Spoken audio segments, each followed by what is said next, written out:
Welcome to Networking RX, a podcast devoted to helping business professionals like you enhance your networking skills in order to become more proficient giving and receiving quality business referrals and improving the overall quality of your life and the lives of those around you. The Networking RX podcast is a production of AmSpirit Business Connections, an organization whose mission is to empower business success through networking. A couple of weeks ago, I was in a meeting. It was a presentation I was doing within the circles of AmSpirit Business Connections, and I had like 30, 40 people there. And it's a program that I've done over and over and over again. And maybe that was part of the problem. I don't know. But nevertheless, when I was done, people are milling around. It's we network, we're doing whatever. And somebody I know relatively well came up to me and he says, "Man, you okay?" I'm like, "What do you mean?" He says, "You just seem off. You just didn't seem like you." And I was just kind of, my initial thought was, okay, this guy's gaslighting me, right? He's just trying to yank my chain a little bit. But then I got back to the office and I was thinking, it really stuck with me. It's like, you know what? I do have a lot on my mind. I'm getting ready to head out of town. I'm going out of town to go see my father, who's 90 years old. And, it's, there's some angst with respect to that. It's a 12-hour drive. I'm trying to get work done. I've got all this stuff going on.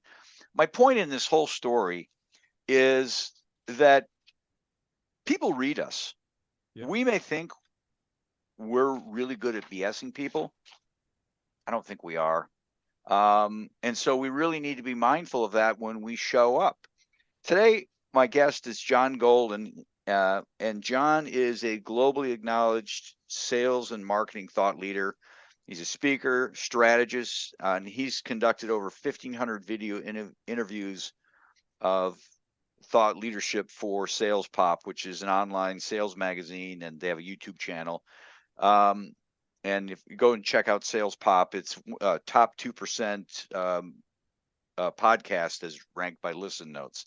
And that is a big deal. I mean, there's over 3 million, almost 4 million podcasts out there. That's a big deal. He's currently the Chief Strategy and Marketing Officer for Pipeliner CRM. And in his spare time, he's an avid martial artist and seeker of wisdom. Don't mess with him. He's also the author of a couple of books, Winning the Battle for Sales, Lessons on Closing Every Deal from the World's Greatest Military Victories, and another book, Social Upheaval, How to Win at Social Selling. John, welcome to the program. Yeah, listen, thanks, Frank. Delighted to be here. We're glad to have you. You're coming in from San Diego via Ireland. So yeah, exactly. Via Dublin. Yeah, there you go. Well, I'm in Columbus, Ohio. We have a suburb, Dublin, which exactly. Yeah. So very. I have very distant relatives who live there. So oh, okay. Kind of ironic. They live in Dublin, Ohio. We grew up in Dublin, Ireland. Yeah. Well, there you go. Well, you heard my little story there, and I know this is a topic that's near and dear to your heart. Showing up, being the best version of ourselves. You talk about it, you write about it. We can't BS people, but yeah. We need to be on our game. Yeah. Well, I think, Frank, is that we need to take control and take ownership of almost how we start every day, I would say, to be honest, like literally how you start the day. Once upon a time, we used to wake up in the morning and we'd probably first thing we would do is go to the bathroom or something like that. I think I saw even statistics the other day to say like 93% of people used to go to the bathroom first thing in the morning. Now what we do first thing in the morning is we reach for this thing. And we go on news sites or we on our favorite news site, and today's news isn't designed to inform you. It's designed to provoke emotion in you, regardless of it doesn't matter which side of the political spectrum you're on. They're all the same. Or social media. And social media, we live in this crazy comparison culture. So think about this. If you start off your day, maybe you look at the news, you're irritated, right? Whatever's going on. Then you look on social media and I see, oh, look at Frank. Frank's got a picture of a Lamborghini. Does Frank have a Lamborghini? Is Frank doing better than me? My life sucks. So there you are. Within 10 minutes of waking up, my mindset is already in a place of dissatisfaction and a little bit of aggravation. And now if I'm, if I jump in the car and I'm heading to work and I'm stuck in traffic, that's going to get worse. Even if I'm working from home and I go straight into my office, I've really just started the day at a very bad place, right? I've started, and as you said, is people, it doesn't matter whether you're on the phone, whether you're virtual like this, and video, whether you're in face to face, is people can see it comes through, whether you like it or whether you don't, whether you like to agree or not, people can tell. So that if you're already in a kind of a strange headspace, how do you show up positively for the conversations and the interactions you're going to have if that's how you've already started your day in a very negative space? So everybody, I would really encourage people to take a look at your morning routine. What is the first 10-20 minutes of your after you wake up, and does that serve you and set you up to be the best version of yourself throughout the day? So as I always say, I don't worry about the news. If there's a meteor heading towards your house, one of your neighbors will probably let you know and say, Sure. we're all heading to the shelter. But other than that, you can get away without, you can do that later or after work or whatever it is. But I think you got to pay attention to how you start your day and the inputs that you put into your brain. No, I think there's certainly something to that. Um, I can think of times where I have been set off early on, and especially with the written word. You and Mhm. I were talking before we hit record, just how we've kind of adopted practices of younger generations. You know, I'll get I'll get texts from what I'll term as grown ass adults that have Mhm. absolutely no punctuation, right? Mhm. No capitalization. You can read it six different ways. And it might be them kidding, it might be real. And by the time you catch up with them, we're always assuming the worst. Yeah. And I would say, Frank, is like you're never going to get penalized, right? You're never going to get penalized by communicating very well, even slightly formally. It doesn't matter. Um, and politely and thoughtfully. Nobody's ever going to go, well, I received this email from Frank. It was well written. It was well punctuated. It was a very nice and polite, very professional email. How dare he send me that? You're never going to get that, but you Yeah. certainly will get the opposite. And the impression that you can create. And the thing is, we've kind of convinced ourselves now that we live in this very casual culture. Right? Everything is casual. And as you said, I mean, sending you a text with no punctuation or whatever, that's fine. And the trouble is, though, that may be fine for your best buddy. It may be fine for other people. But if you let those kind of habits start to bleed over into your professional life, I guarantee you there are people who are not receiving that well because it's showing a kind of lack of respect and the casual, and you don't know what how the other person likes to receive their information. So I think if you start off conservatively, polite, proper communication, proper, as you said, punctuation, and just being nice, friendly, and professional about things, then maybe you can move into the casual as you understand the person. But defaulting there, I think, is a very bad idea. Yeah. No, I totally agree. Um, Start the day right. That's a great way to begin showing up. That can't be the only thing. What else do we have? Yeah, no, it's not the only thing. The other thing too is as you go into your day and maybe you have meetings coming up, maybe you say you're in sales, right? Maybe you have some sales calls coming up, whether they're virtual or whether in face to face or whatever. Uh, One of the things I think that sometimes people don't notice is how much baggage we carry around with us, right? Hmm. So, we carry maybe we haven't had a good week last week. Maybe we didn't have a good year last year. Maybe a big deal that we thought was coming through, fell through.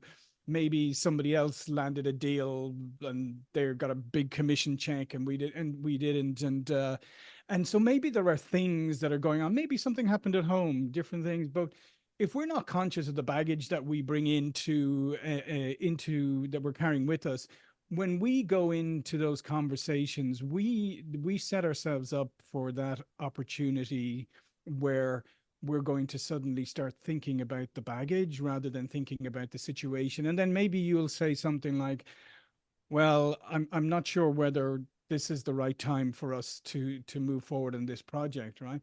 I may immediately take, oh, this is the same thing that's going to happen again. This deal is going down in flames. Typical. I knew it. I knew it. This wasn't going to work. And I suck and everything.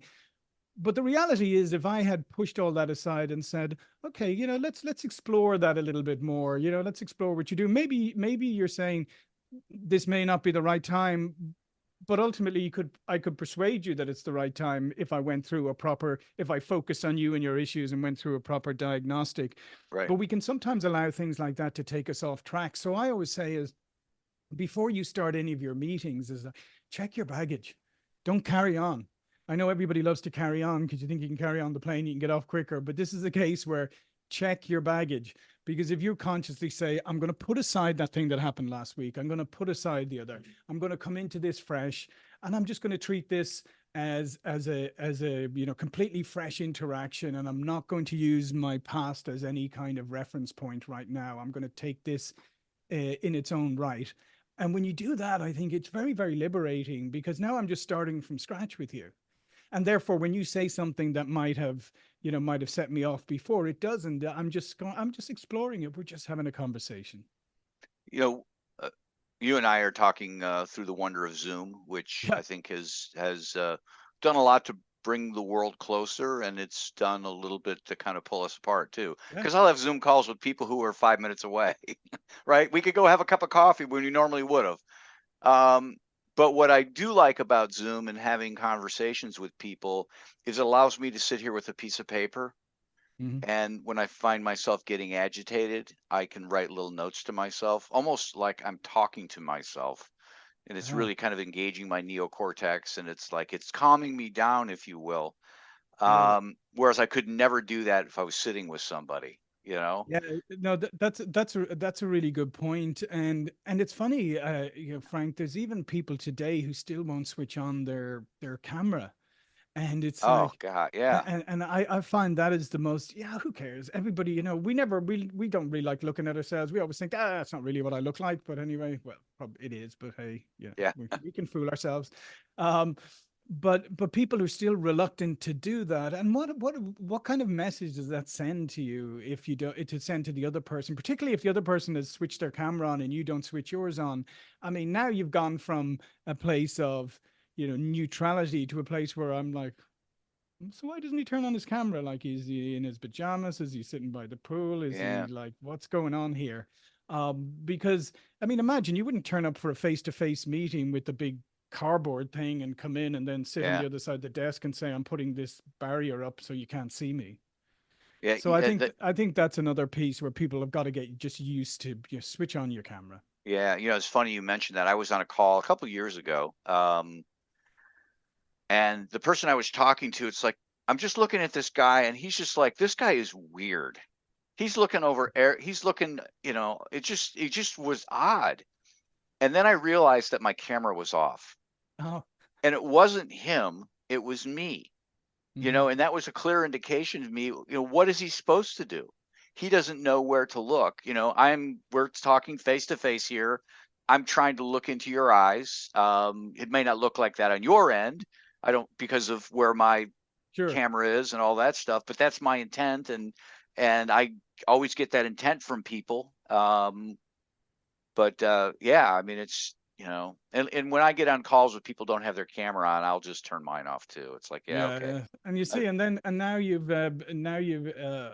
walk away from that interaction a little bit dissatisfied, a little bit maybe Yeah. with a few concerns that maybe you didn't have previously. And then I think the other thing, Frank, is being present. And I think this is the biggest challenge that people have today. I think it's a massive challenge, and that's being present, because we live in a world where you've heard this 1,000 times. I'm busier than I've ever been. This is the busiest I've ever been in my life. And I always Yeah. kind of question that. And I always ask people, are you? And they would say, oh yeah, I don't have any. And I'd say, but are you busier, or are you more distracted? If I did one of those old fashioned time and motion studies and stood behind you with the clipboard, uh, Yeah. and then started to record how much work you're doing, as opposed to how many times you're getting distracted by this or that, or you're checking your, your sports scores, or you're replying to a personal or whatever it is, I think you'd be surprised to find out that a large portion of what you think your busy day is actually full of distractions, and you're not like focusing. And so that's one thing. And so we become used to that. We kind of don't even notice that we're getting distracted. And therefore, when we're even in a conversation with people, whether it's on Zoom or whether it's in person, I mean, how many times have you been on a Zoom call with somebody, and they're talking, and then maybe you're answering, and next minute you see them, they're like this. Yeah. And you're going, oh, okay, checking your phone. Great. That's great. Yeah. And we've allowed these behaviors. I was saying to you before we come on air, like we've allowed these behaviors to creep in where we've almost made them acceptable when they're not. It's like if I'm talking to you and my phone buzzes and I glance down at it, I've just sent you the message that my phone or something here is more important than the conversation with you. So I've just actually disrespected you there in the middle of trying to, and as I said, if it's a sales call or you're trying to build a relationship, I've started off the relationship by saying, well, I'm trying to get you to buy something, but you're not that important, really. I just want your money. So one of the things I would say to people is like, be very conscious of that and try and focus on the person you're talking to. If that means putting away your phone, like, and turning it off, then turn the stupid thing off and put it away. Yeah. If you need to take notes, tell the other person, say, listen, especially on a virtual call, say, if you see me looking down for a moment, it's because I have my pen. I'm sorry, I'm a bit old fashioned. I'm going to be taking a couple of notes here. Then I'm okay. I'm okay if I see you looking down like this, then I say, okay, you're taking notes. And then and then, as you said, you could have a lot of things on your mind. So you have to clear your mind also before you go on the call. You have to sort of tell yourself, I have to park these things. And, we always have stuff going on. Sometimes it's niggly, sometimes it's serious, whatever. But it's not, it's if I'm going to build a relationship with you, if I'm going to be respectful of you, I have to put that aside because it's not your concern. Yeah. It's my concern.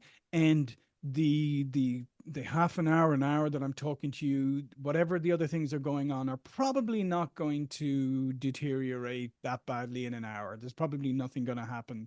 So I can do that if I'm disciplined and conscious of that. And I think that's the thing. And I think you have to be, and I know people love buzzwords nowadays, and intentionality is a great one.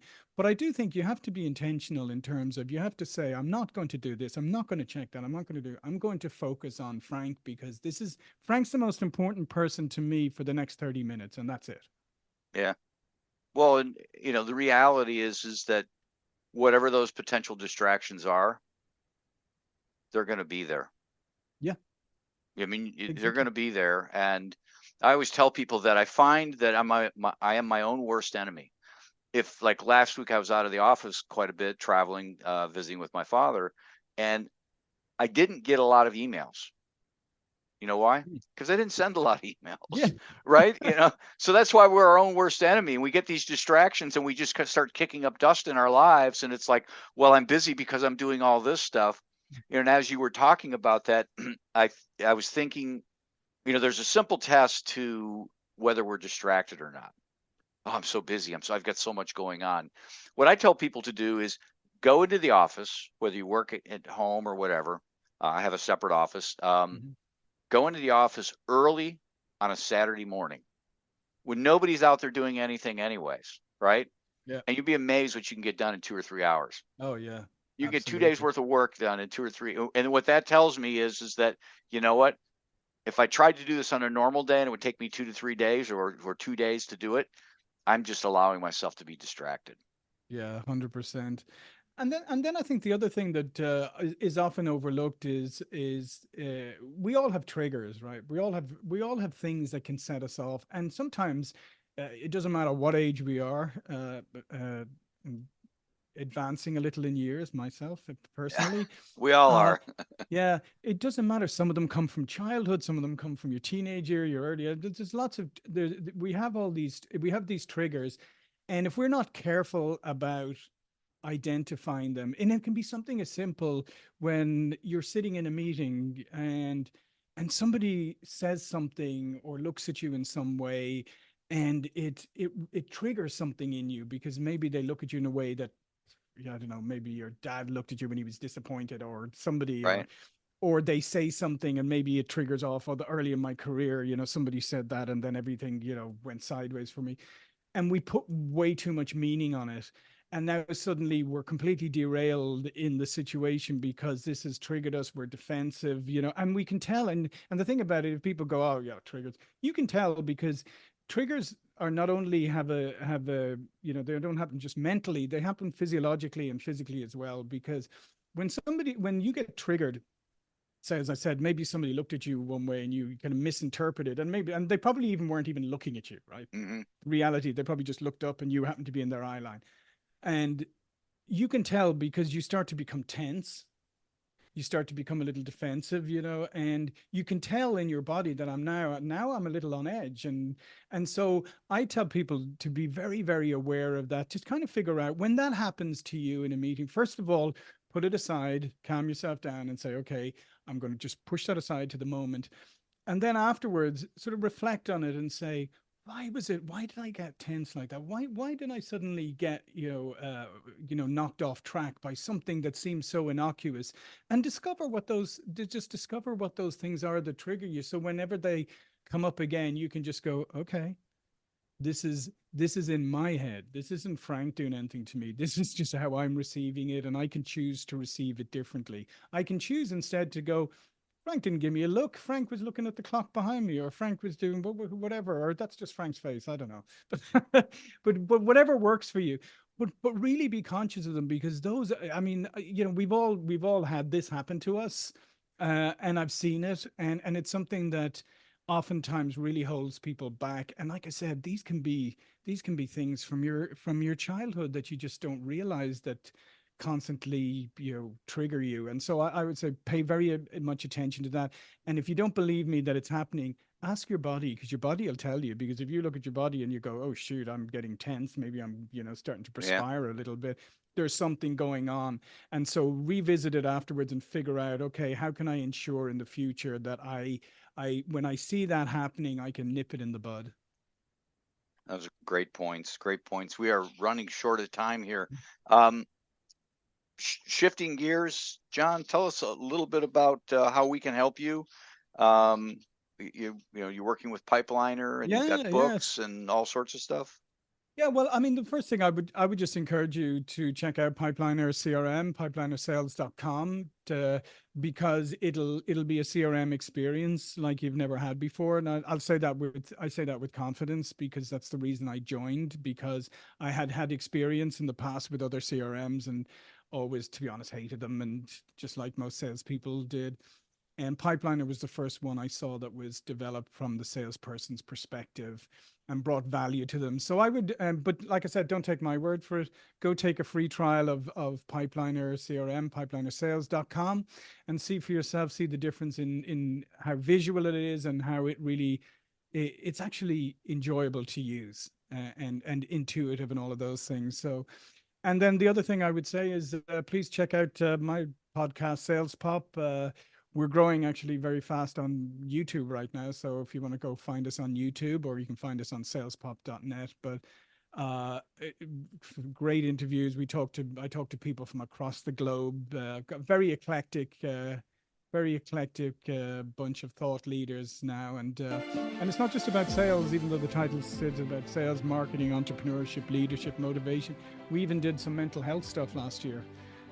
Especially mental health in the workplace. So there's a lot of fascinating topics there. Well, it's all interrelated. I do a podcast on networking and relationships, and I can do an episode about being alone, right, and being lonely or whatever, and it relates. So this, so anyhow, really appreciate your time today. Thanks for being with us. This has been fun. Thank you. Thanks for joining us on the Networking RX podcast. Please put what you've learned into action today, and let us know if you have questions, comments, or ideas for future topics. You can email them to us at podcast@amspirit.com. That's AmSpirit.com. Finally, so you never miss an episode, be sure to subscribe to the Networking RX podcast through iTunes, Overcast, or however you receive your podcasts. Now get out and network with someone. The Networking RX podcast is the copyright production of AmSpirit Business Connection. All rights reserved.